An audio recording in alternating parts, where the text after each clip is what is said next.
Bom dia, boa tarde, boa noite, toda hora é hora de ouvir a palavra do Senhor. E hoje nós vamos ouvir no livro de 1 Timóteo 3-6, terminando o livro de 1 Timóteo. Vamos lá.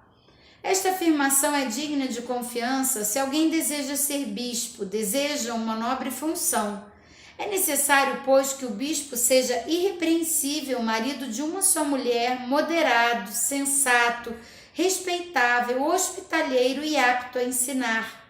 Não deve ser apegado ao vinho, nem violento, mas sim amável, pacífico e não apegado ao dinheiro. Ele deve governar bem sua própria família, tendo os filhos sujeitos a ele com toda a dignidade. Pois se alguém não sabe governar sua família, como poderá cuidar da igreja de Deus?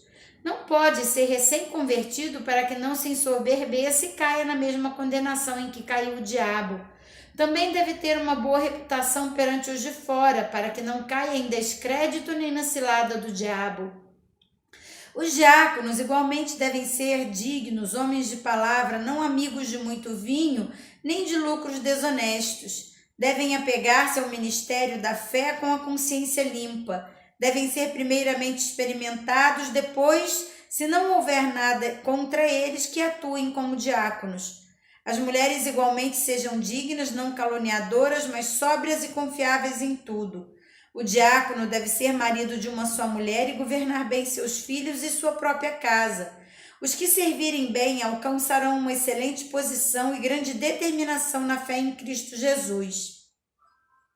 Escrevo-lhes essas coisas, embora espere ir vê-lo em breve, mas se eu demorar, saiba como as pessoas devem comportar-se na casa de Deus, que é a igreja do Deus vivo, coluna e fundamento da verdade. Não há dúvida de que é grande o ministério da piedade. Deus foi manifestado em corpo, justificado no Espírito, visto pelos anjos, pregado entre as nações, crido pelo mundo e recebido na glória.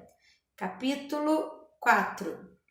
O Espírito diz claramente que nos últimos tempos alguns abandonarão a fé e seguirão espíritos enganadores e doutrinas de demônios. Tais ensinamentos vêm de homens hipócritas e mentirosos que têm a consciência cauterizada e proíbem o casamento e o consumo de alimentos que Deus criou para serem recebidos com ações de graças pelos que creem e conhecem a verdade. Pois tudo o que Deus criou é bom e nada deve ser rejeitado, se for recebido com ações de graças, pois é santificado pela palavra de Deus e pela oração. Se você transmitir essas instruções aos irmãos, será um bom ministro de Cristo Jesus, nutrindo com as verdades da fé e da boa doutrina o que tem seguido. Rejeite, porém, as fábulas profanas e tolas e exercite-se na piedade. O exercício físico é de pouco proveito. A piedade, porém, para tudo é proveitosa, porque tem promessa da vida presente e da futura. Esta é uma afirmação fiel e digna de plena aceitação. Se trabalharmos e lutarmos é porque temos colocado a nossa esperança no Deus vivo, o Salvador de todos os homens, especialmente dos que creem. Ordene e ensine essas coisas. Ninguém o despreze pelo fato de você ser jovem, mas seja um exemplo para os fiéis na palavra, no procedimento, no amor, na fé e na pureza. Até a minha chegada, dedique-se à leitura pública da Escritura e à exortação ao ensino. Não negligencie o dom que lhe foi dado por mensagem profética com imposição de mãos dos presbíteros. Seja diligente nessas coisas, dedique-se inteiramente a elas para que todos vejam o seu progresso. Atente bem para a própria vida e para a doutrina, perseverando nesses deveres, pois agindo assim você salvará tanto a si mesmo quanto aos que ouvem. Capítulo 5. Não repreenda asperamente o homem idoso, mas exorte-o como se ele fosse o seu pai. Trate os jovens como irmãos, as mulheres idosas como as mães e as moças como irmãs, todas com pureza. Trate adequadamente as viúvas que são realmente necessitadas, mas se uma viúva tem filhos ou netos, que estes aprendam primeiramente a colocar sua religião em prática, cuidando de sua própria família e retribuindo o bem recebido de seus pais e avós, pois isso agrada a Deus. A viúva realmente necessitada e desamparada põe sua esperança em Deus e persiste dia e noite em oração e súplica. Mas a que vive para os prazeres, ainda que esteja viva, está morta. Deles essas ordens para que sejam irrepreensíveis. Se alguém não cuida de seus parentes, e especialmente dos da sua própria família, negou a fé e é pior que o descrente. Nenhuma mulher deve ser inscrita na lista de viúvas, a não ser que tenha mais de 60 anos de idade, tenha sido fiel a seu marido e seja bem conhecida por suas boas obras, tais como criar filhos, ser hospitaleiras, lavar os pés dos santos, socorrer os atribulados e dedicar-se a todo tipo de boa obra. Não inclua nessa lista as viúvas mais jovens, pois quando os seus desejos sexuais superam a sua dedicação a Cristo, querem se casar. Assim elas trazem condenação sobre si, por haverem rompido seu primeiro compromisso. Além disso, aprendam a ficar ociosas, andando de casa em casa, e não se tornam apenas ociosas, mas também fofoqueiras, indiscretas, falando coisas que não devem. Portanto, aconselho que as viúvas mais jovens se casem, tenham filhos, administrem suas casas e não deem ao inimigo nenhum motivo para a maledicência. Algumas, na verdade, já se desviaram para seguir a Satanás. Se alguma mulher crente tem viúvas em sua família, deve ajudá-las. Não seja a igreja sobrecarregada com elas, a fim de que as viúvas realmente necessitadas sejam auxiliadas. Os presbíteros que lideram bem a igreja são dignos de dupla honra, especialmente aqueles cujo trabalho é a pregação e o ensino, pois a Escritura diz: não amordace o boi enquanto está debulhando o cereal, e o trabalhador merece o seu salário. Não aceite acusação contra um presbítero se não for apoiada por 2 ou 3 testemunhas. Os que pecarem deverão ser repreendidos em público para que os demais também temam. Eu o exorto solenemente diante de Deus, de Cristo Jesus e dos anjos eleitos, a que procure observar essas instruções sem parcialidade e não faça nada por favoritismo. Não se precipite em impor as mãos sobre ninguém e não participe dos pecados dos outros. Conserve-se puro.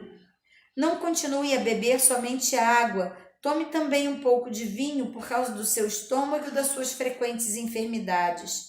Os pecados de alguns são evidentes, mesmo antes de serem submetidos a julgamento, ao passo que os pecados de outros se manifestam posteriormente. Da mesma forma, as boas obras são evidentes, e as que não são podem permanecer ocultas. Todos os que estão sob o jugo da escravidão devem considerar seus senhores como dignos de todo respeito, para que o nome de Deus e o do nosso ensino não sejam blasfemados. Os que têm senhores crentes não devem ter por eles mesmos menos respeito pelo fato de serem irmãos. Ao contrário, devem servi-los ainda melhor, para que se beneficiam do seu serviço são os fiéis e amados. Ensine e recomende essas coisas. Se alguém ensina falsas doutrinas e não concorda com a sã doutrina de nosso Senhor Jesus Cristo e com o ensino que é segundo a piedade, é orgulhoso e nada entende. Este tal mostra o interesse doentio por controvérsias e contentas acerca da palavra, que resultam em invejas, brigas, difamações, suspeitas malignas e atritos constantes entre aqueles que têm a mente corrompida e que são privados da verdade, os quais pensam que a piedade é fonte de lucro. De fato, a piedade com contentamento é grande fonte de lucro, pois nada trouxemos para esse mundo e nada podemos levar. Por isso, tendo o que comer e com o que vestir, estejamos com isto satisfeitos. Os que querem ficar ricos caem em tentação, em armadilhas e em muitos desejos descontrolados e nocivos que levam os homens a mergulharem na ruína e destruição, pois o amor ao dinheiro é a raiz de todos os males. Algumas pessoas, por cobiçarem o dinheiro, desviaram-se da fé, atormentaram com muitos sofrimentos. Vocês, porém, homens de Deus, fujam de tudo isso e busquem a justiça, a piedade, a fé, o amor, a perseverança e a mansidão. Combata o bom combate da fé, tome posse da vida eterna para a qual você foi chamado e fez boa confissão na presença de muitas testemunhas. Diante de Deus, que a tudo dá a vida, e de Cristo Jesus, que diante de Pôncio Pilatos fez boa confissão, eu lhes recomendo: guarde estes mandamentos imaculados e irrepreensíveis até a manifestação do nosso Senhor Jesus Cristo, a qual Deus fará se cumprir no devido tempo. Ele é bendito e único soberano, o Rei dos reis, o Senhor dos senhores, o único que é imortal e habita em luz inacessível, a quem ninguém viu nem pode ver. A ele seja a honra e o poder para sempre. Amém. Ordene aos que são ricos no presente mundo que não sejam arrogantes nem ponham sua esperança na incerteza da riqueza, mas em Deus, que tudo nos provê ricamente para a nossa satisfação. Ordene-lhes que pratiquem o bem, sejam ricos em boas obras, generosos e prontos a repartir. Dessa forma, eles acumularão um tesouro para si mesmos, um firme fundamento para que há de vir, e assim alcançarão a vida eterna. Timóteo, guarde o que lhe foi confiado, evite as conversas inúteis e profanas e as ideias contraditórias do que é falsamente chamado de conhecimento. Professando-o alguns, desviaram-se da fé. A graça seja a vocês. E assim terminamos mais um momento na presença do Senhor. Você já se inscreveu no canal? Obrigada! Deixe o seu like em cada vídeo que assistir e compartilhe para que juntos possamos fortalecer a fé de muitos irmãos com a palavra viva do Senhor, que é o alimento do nosso espírito. Um grande abraço e até amanhã!